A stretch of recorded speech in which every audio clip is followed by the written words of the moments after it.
7 তারিখে আমাদের ডোবতে সেন্ট্রাল কমিটির মিটিং ছিল। ওই মিটিংয়ে আমরা সিদ্ধান্ত নিয়েছিলাম, 1 নম্বর সিদ্ধান্ত ছিল আগামী 24শে মে আমাদের পুরুলিয়া শহরে ট্যাক্সি স্ট্যান্ডে আমাদের আসবে, আমাদের নতুন বাস স্ট্যান্ডে নতুন বাস স্ট্যান্ডে আমাদের মিটিং হবে। সেই মিটিংয়ে আসবে কিন্তু আমাদের যে এখন মুখ্যমন্ত্রী হচ্ছে মাননীয় মুখ্যমন্ত্রী শুভেন্দু অধিকারী এবং আমাদের সমস্ত 20টা এমএলএকে আমাদের নিমন্ত্রণ করার কথা বা নিমন্ত্রণ করা হয়েছে। কিন্তু দুঃখের বিষয় মাননীয় মুখ্যমন্ত্রীর আর্জেন্ট ওই ডেটে মিটিং থাকার জন্য ওই ডেটটা চেঞ্জ হয়েছে, ঘুরে ডেট হয় নাই। আপনারাকে জানাবো ওই দিন ট্যাক্সি স্ট্যান্ডের মিটিংটা 24 তারিখ হচ্ছে নাই, নতুন বাস স্ট্যান্ডে হচ্ছে নাই। ওই নতুন বাস স্ট্যান্ডের মিটিংটা পুনরায় ডেট হবে, আপনাদেরকে জানাবো। আপনারা গাড়ি করেছেন, গাড়িটা রেডি রাখবেন, বাইনা দিয়েছেন, বাইনাটা ঠিক থাকুক এবং প্রত্যেক জায়গায় বলুন গাড়ি রেডি রাখুন। মিটিং কিন্তু হবে এবং পুরা জবরদস্ত মিটিং হবে, আপনারা রেডি থাকবেন।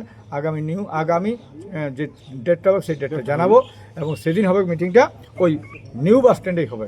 আপনারা সবাই থাকবেন। যেখানে আমরা ঘোষণা করেছিলাম নো ভোট টু টিএমসি, ওইখানে যেটা বলেছিলাম সেইখানেই আবার আমরা যে সফলতা, আমাদের সিদ্ধান্ত ঠিক আছে। কারণ এই সিদ্ধান্তের বিরোধ করেছিল অনেক লোকে বিরোধ করেছিল, অজিত মাহাতো ভুল করছে, বিজ্ঞান দিল, অমুক করল, সমাজটাকে বিজ্ঞান দিল।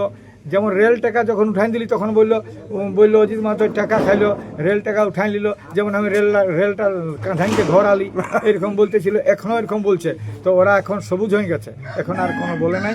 তো বন্ধু, অজিত মাহাতো যত আন্দোলন করে সে আন্দোলন হচ্ছে সাইন্টিফিক এবং অবস্থা বুঝে ব্যবস্থার গ্রহণ করি আমি, ঠিক অবস্থা বুঝে ব্যবস্থা এবং পরিষ্কার কথা, কোনো ভুল বুঝাবুঝি নাই, অবকাশ নাই।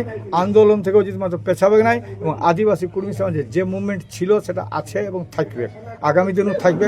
আমি কোনো ধার করি নাই, আমার সঙ্গে কথা হয়েছে, একদম নিজে কথা দিয়ে যত বড় নেতৃত্ব কথা দিয়েছে এবং সেটা আপনাদের কাছে লক্ষ লক্ষ লোকের পাশে মিটিং শুনেছে। তারপর যদি ভুল হয় তখন ভুল হলে পরিষ্কার আমাদের যেটা আছে দিয়াকে দিয়া না দিয়াকে হুড়কা দিয়া হবে।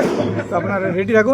তবে এখন আমার মনে হচ্ছে কৃতজ্ঞতা স্বীকার করবে এবং আমরা কুর্মী জাতি আমরা যা বলেছে সেটা আশা করি, আমরা সবাই মনে করেছি এই খণ্ডন হবে নাই। কুর্মী জাতি এসটিও হবে এবং কুর্মালি ভাষা 8ম তফসিলভুক্ত হচ্ছেই। জোহার, জয় বাংলা।